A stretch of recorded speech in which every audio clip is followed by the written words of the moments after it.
Hey guys, it's Ann again. We're back. I start everyone with hey guys. We're on episode 28. 28. That's amazing, isn't it?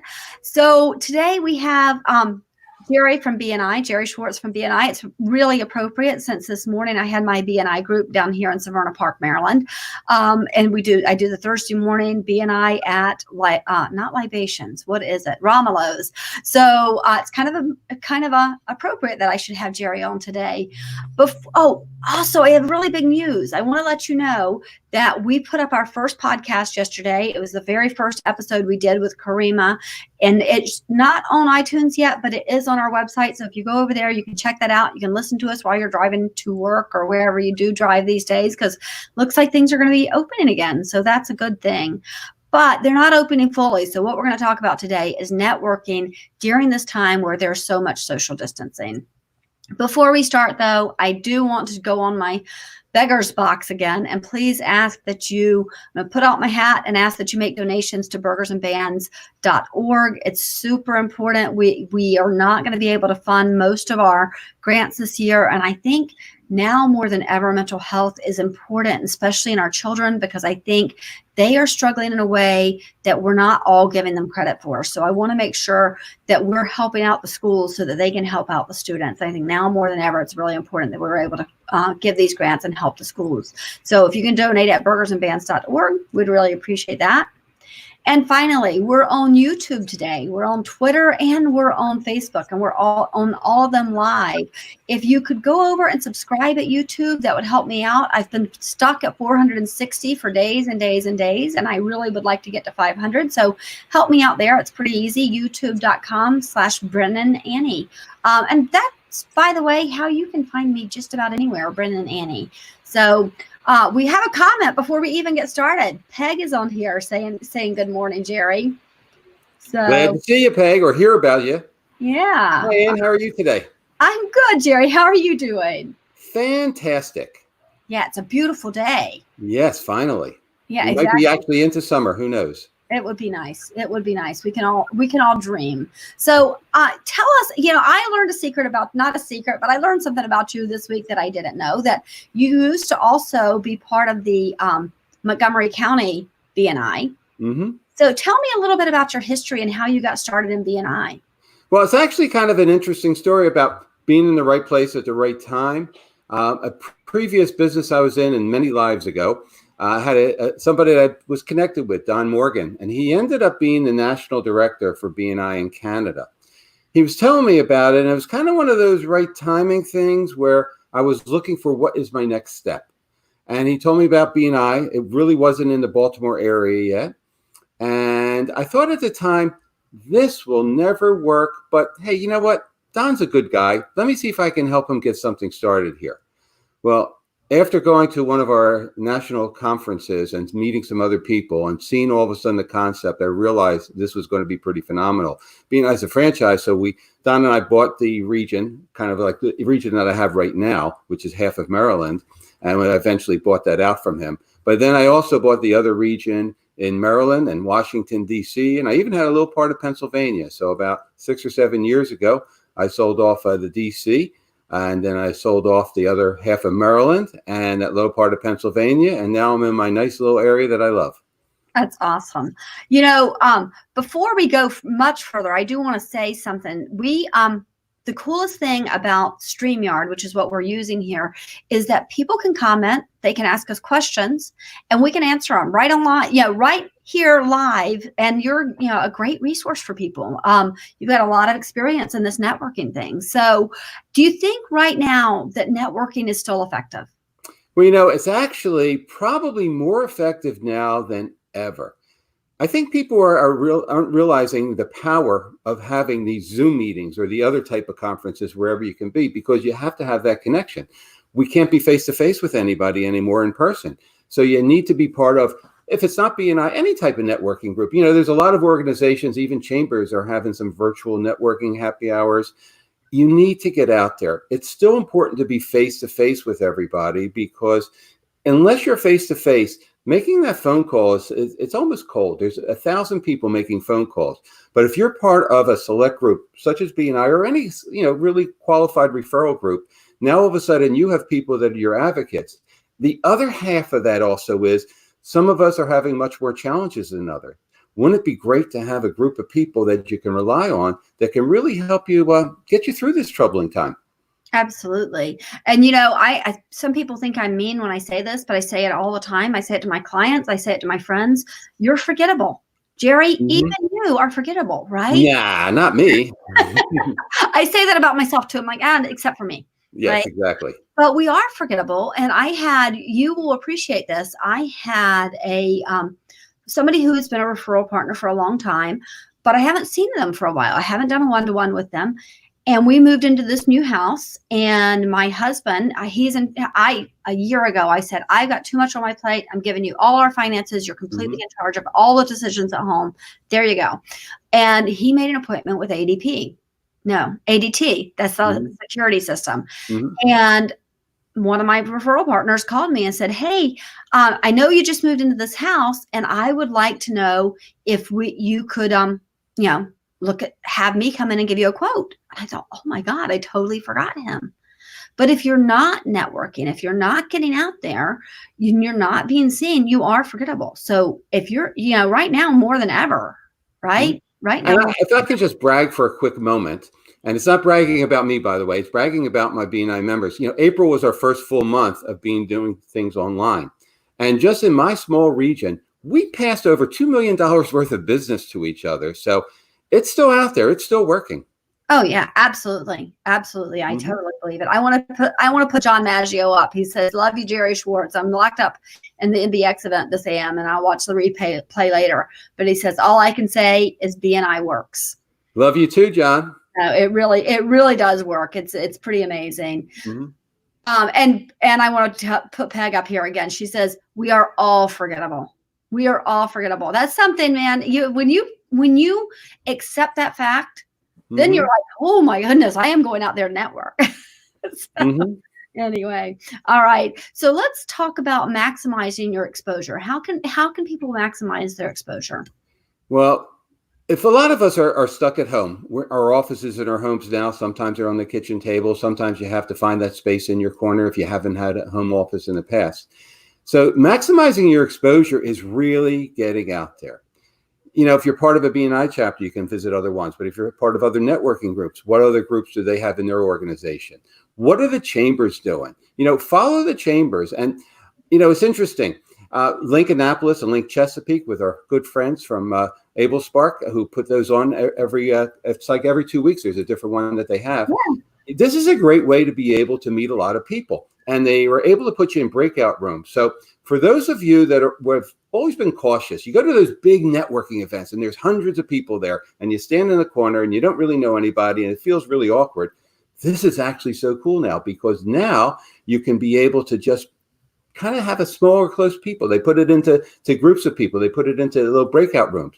Our friend John Maggio, who's networking in Annapolis, here's another great resource of people that get together on a regular basis. So look at the chamber events, look at the BNI events, look at Link Annapolis and Link Chesapeake, look at anything where there's going to be a maximum amount of people. And hey, you're sitting at home anyway, get your favorite beverage, do a happy hour with them, and try to do it a little bit more often. I think you're going to find it as a great way to really get the word out there. And remember, when you go to these events, nobody goes there hoping, gee, I hope somebody tries to sell me something today. You're out there to meet people, to make connections. And after you make the connections, you get their information, and you're going to connect with each other online again and have a conversation. It's not about trying to sell at these events. It's about building up key business relationships. Oh, that is so true. And I actually was just telling somebody, I had a phone call the other day. It was supposed to be a one-to-one. It was the furthest thing from a one-to-one I have had in a long time. It was completely a sales pitch. And you lose people. I hate when that happens. Yeah, it's really hard. Yes. You want to connect. I want to refer to you. But that's really what we're looking for. We're looking to build referral partners, not people who we're selling to right now. Exactly. Absolutely. Yeah. I want to pull up, and this is more probably an answer for me than anybody else, I think, but than you right now. But she says, Hi guys, what are the easy things we can say, we can post to say I'm here? So, definitely go to the networking groups, but if you're just posting online, continue to post online, continue to be personal. And I've been talking a lot about transparency. Be transparent. Lauren, I know you guys have done a great job with this because because I'm helping, but also because Jeff is really good at this. Jeff at Challenger Auto has been letting people, I used you in an example yesterday. I gave a presentation and said, you guys have been showing what you're doing. You're showing how this has affected you, how little business you were getting for a while, how it's growing now, but everything you're doing to help your clients. So continue that transparency. Let people know what you're doing. Let them know when you're going to be open and at full capacity. And that'll be really good. Jerry, you're pretty good at the social media thing and you do it all on your own. So what would you say here? Well, I'm going to give you a little bit of secret. I don't do it all on my own. One of the things that I can tell everybody is, number one, you have to be out there in social media a lot. And you know what? There's experts on it. If you're trying to build a business on social media, you need to have a conversation with Ann. You need to have a conversation with somebody you're a specialist in your own industry. Everybody that's on this right now is a specialist in your own industry. I think I'm a very good specialist in networking, but I do a pretty good job at Facebook and LinkedIn and all those things.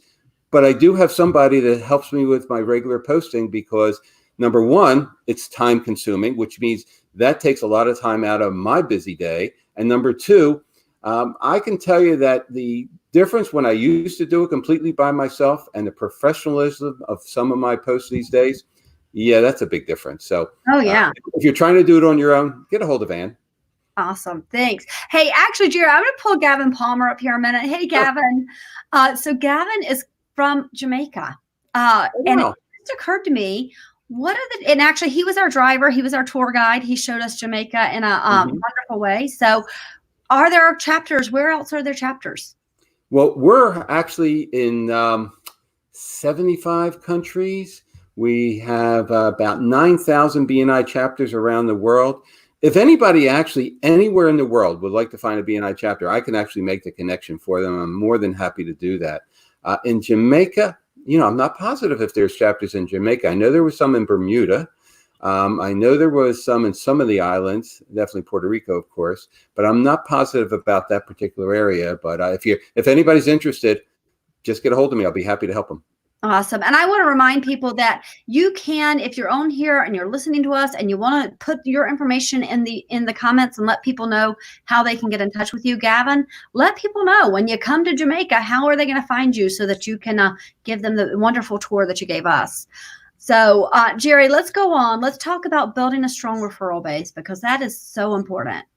It really is. In this time and in this whatever the new normal is and whatever the new normal is going to be, you need to have a referral base. And a lot of people really don't understand what referrals are about. I mentioned earlier, it's about building up key relationships, when you're meeting people, but it goes much stronger there. Our philosophy in BNI is giver's gain, and that should be everybody's philosophy. Sometimes people want to know, how do I get the most out of any organization that I'm part of? The way you get the most of it is the way you give the most. And building up a strong referral base is finding ways that you can have a connection with some other business people, have a connection to see how you can help them. Helping them isn't always about just giving them a referral. It's also about making connections with other business people that might be good for them, getting them the type of things that they need. So if you don't have a base to work with, you need to build that base, and you have to think about what are the other type of businesses that would be kind of going after, the same type of clients I have. What would be in my power team, and how can we really work together to make that happen? That's awesome. Yeah, I think that it's so true because it's people think that what we're doing is just referring to each other, but it really becomes about relationships. It really is about building relationships that you work together. And I'll tell you, a person who was in my chapter over here when I was in the Millersville chapter recently brought me, this is what a relationship is like. He heard I didn't have paper towels, that I'd been searching for them everywhere, didn't have them. The age-old problem. Yes. He pulled up, he answered a problem for me. And that's a small thing. It seems like it, but it was a big thing. We were in the middle of a move. I didn't have time to go out and get more. And he did that for me. So it really is about building relationships. So, and that's that hidden benefit about having a strong base of people.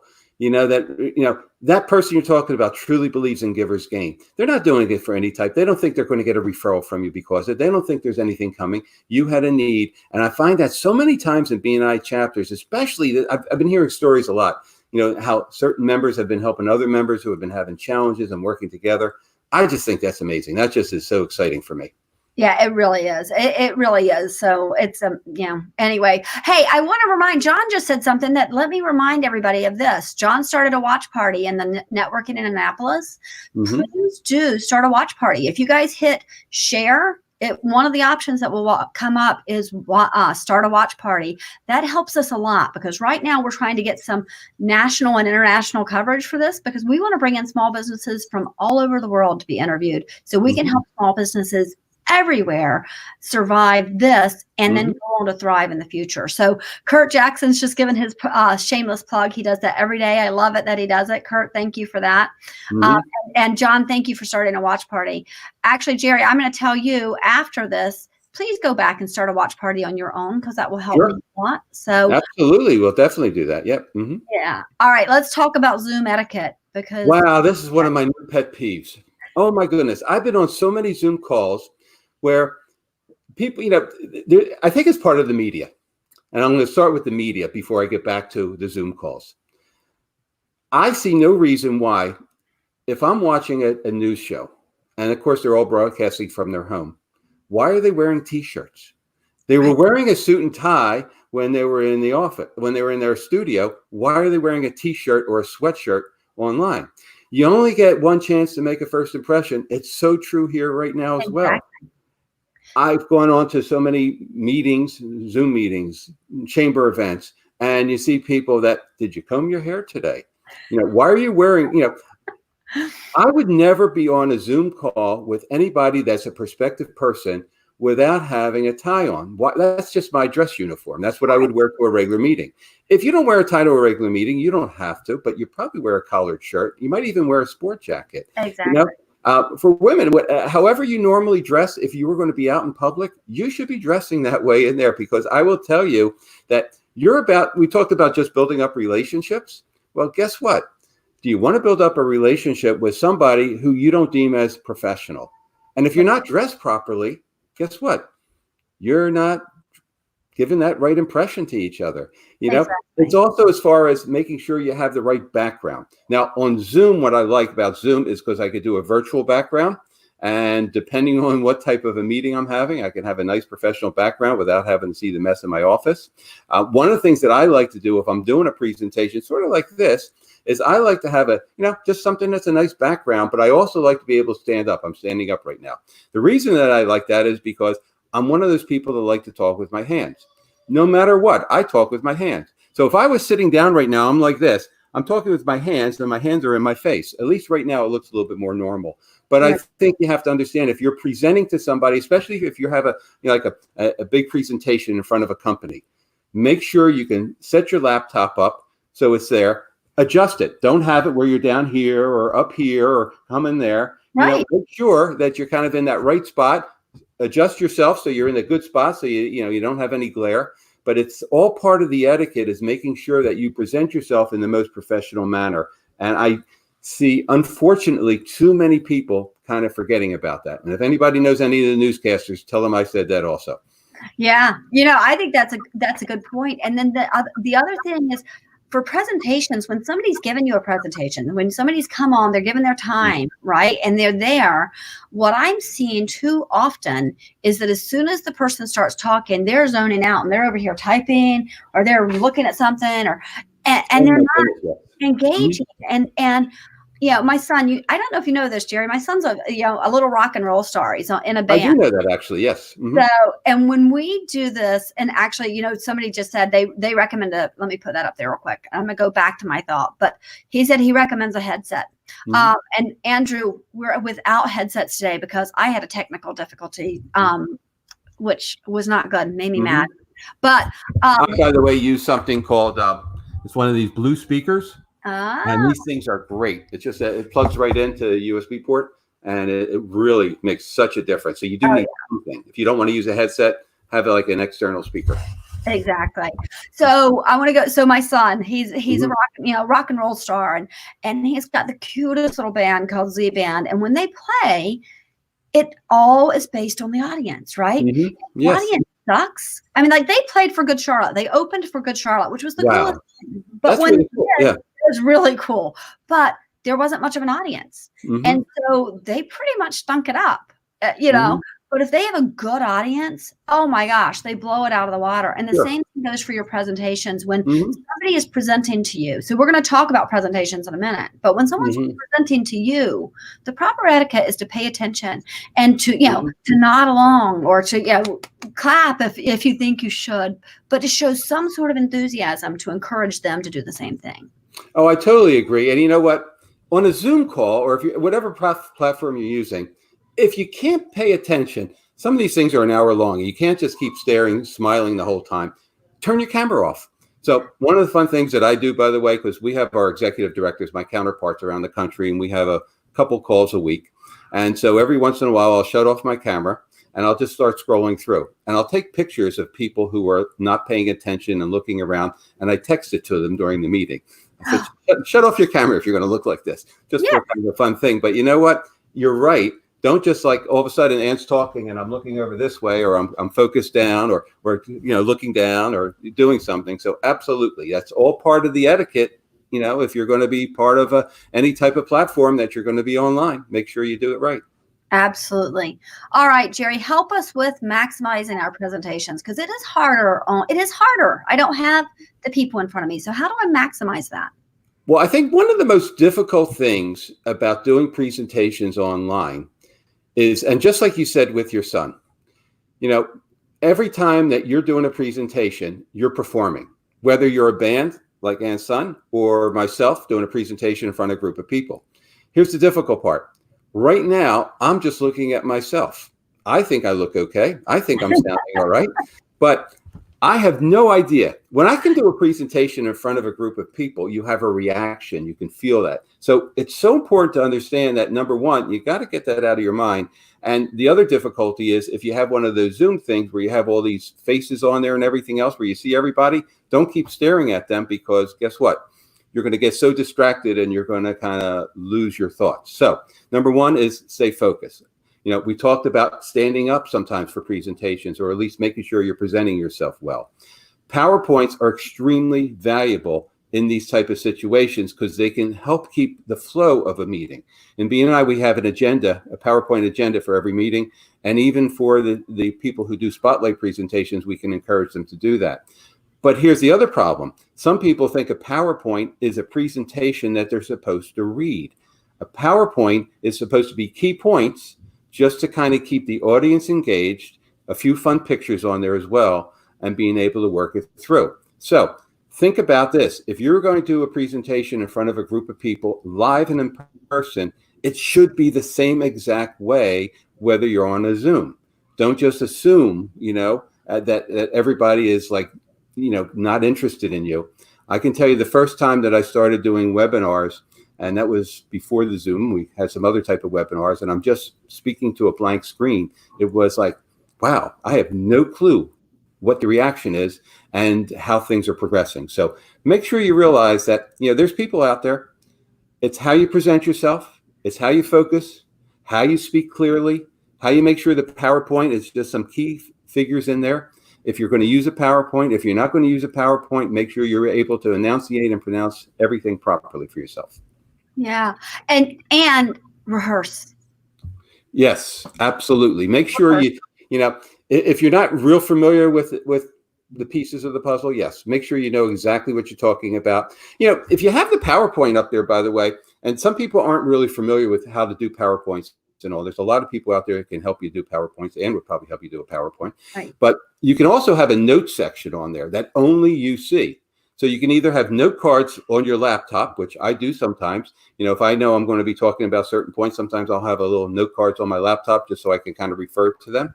But also you could have a note section on the PowerPoint. Make sure that it flows properly and you're going screen to screen to screen. It's also a question sometimes when you're doing these that you're not the person that controls the PowerPoint. So sometimes when I'm doing presentations, in chapters, I have to send the PowerPoint to the person who's doing the Zoom call.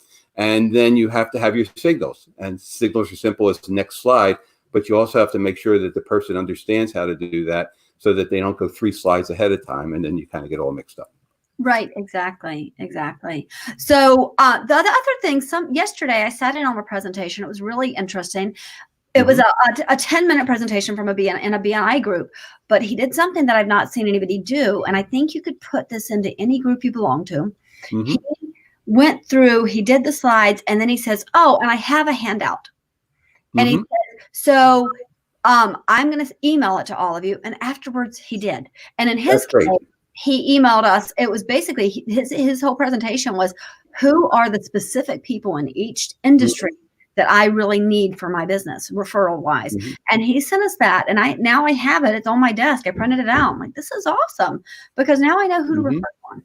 You bring up a really good point, because in a live presentation, you do have handouts. In a virtual one, you can have things on the screen. You can't actually, even if it's Zoom, by the way, anymore, you can't actually attach things into the Zoom chat room. You used to in the beginning, but for security reasons, you can't. So it's a very valid point to make sure that you do not only send the notes like he did, but make sure you always do a follow-up email right afterwards, and even phone calls to some key people. So the follow-up is still essential, whether you're kind of on a virtual platform or in person. Right, exactly. I want to go back and say something, Jerry. So Kurt says, thanks for talking about Link Annapolis and Link Chesapeake. They're both coming. Well, Link Annapolis is coming up. It will be next Tuesday at 6 o'clock. But the reason I bring it up isn't to give them a plug, because I am giving them a plug. I do love them. I love that event. But I'm bringing it up because you mentioned it, and because that shows this giver's gain attitude that BNI is built on. So can you tell me one of the best success stories you've seen of people who've come into BNI and given a lot and received a lot in return? Oh my goodness. One of the things that I like about BNI is the international aspect. As a member of BNI, you're part of the world's largest trade directory. So yes, we've had so many tons of referrals, kind of like in chapters and all, but there's been a few stories that I've heard that kind of take things to another level. For instance, just recently, actually it was last week, I heard a story. Somebody was telling me that when they had the hurricanes in Florida a little while back, a relative of hers happened to live in Florida and could not get contractors or anything else. She went on the BNI app, contacted for her relative down there, and was able to get instant service. That's the difference in having somebody that you can rely on. I've used it so many times, and it just kind of is a priority there. I've seen some other things where people just, you know those people who just continually give, and they always seem to get the most referrals, and it's really exciting. But it's being able to have the connections that you're looking for. I think that's really what makes the big difference, is the fact that it's not, hey, I made more money than you in my BNI group or my referral group, or I got these great referrals when I went to Link Annapolis, which you should be able to do as well. But it's about saying the long-term connections. When I talk to BNI members that have been in the same group, they meet every single week for over 20 years. That's exciting to me, because they wouldn't give that up for anything. I know a couple contractors that anytime I see them, I always like the kid that, when I knew them, they actually wore a tool belt. Now they're just driving their Cadillac SUVs around. So, people have grown, and it's not just because of BNI. They've grown because they've used the network and they've used it effectively. Right. But I think it is a lot to do with BNI. I mean, I built my business the first year, 60% of my business came from BNI. Okay, and I tell people that all the time, because they say, well, is it worth it? Well, absolutely, it's worth it. It's absolutely worth it. And I've gotten so much out of it. And it was, for me, I don't think we've ever had this conversation, but for me, I've always been one of those people who I meet you and I'm like, have you met? Oh, I should introduce you to. I've always been that person. Like since I was, probably in high school, I remember doing that. And then somebody told me about you guys and the Giver's Gain, and I suddenly went, "Oh, those are my people." That's great. That's just great. Yeah, it's awesome. So, well, I love that you came on today. This has been Thank you so much. Fun. This has been amazing. I love it. Thank you, and I'm going to try to make sure that I help promote your continual calls. These are awesome live things that you do, and everybody should be on them more often. Well, I have to tell you, I don't know how competitive you are. John and I are pretty competitive. So John is currently trying to get his live to have more views than Lee Norwood. Lee Norwood has had 6,000 views on hers. So if you want to get in the mix, you know, you're gonna have to work really hard to get as many views, because John has been working his butt off to do it. Well, see, here's my competitive nature. I can sum it up real simply. When I play golf, I don't actually like to keep score. I just like to look at the ones that I had the best hits with. So I would rather see if I can build up yours and John's rather than worrying about mine. And we all win together. Great answer. I love that. I really love that. So John, it's funny because I've known John for a while. I had no idea he was competitive. Oh, very competitive. You can very well tell that. And if you meet him, you know he's competitive. I'm talking about you, John. So that's so funny. Yeah, because I am stupid competitive. My kids last night, we were playing hearts, and they're like, "Oh, you hate playing with you," because I never let them win. I'm just too relaxed to be competitive. That's awesome. I'd like to just make sure everybody does well, and we're all in this together, and we all move forward. I love that. Thank you, Jerry. All right, so let's talk about tomorrow. Tomorrow we have Vince DeCrisci on here. I am really excited about this because Vince is going to talk about, you know, we're talking about this crisis right now, but Vince has gone through cancer. He's lost his brother. He's had a lot of things happen in his life, and still he just celebrated 25 years of Chimneytek. That takes a lot. So I'm going to ask him a lot of questions about how you survive something like that, mentally and physically and spiritually and emotionally. How do you come through things that he's come through? And I think it's going to be a really great, probably personal conversation, more personal than many of them, but I think it's going to be really good. So please tune in for tomorrow. Jerry, actually, let's see. We're getting some more comments, so make sure that there you go. Chimneytek rocks. And your answer impressed Sharice, by the way, who belongs to a new BNI group in Florida. So how great. Yeah. So then she went down there. So we have amazing stories that even just since I've been in BNI for about 3 years. So I really appreciate everything you do. Thank you very much. My pleasure. And thank you. And stay well, everybody. Yep. You too. Bye-bye. Bye now.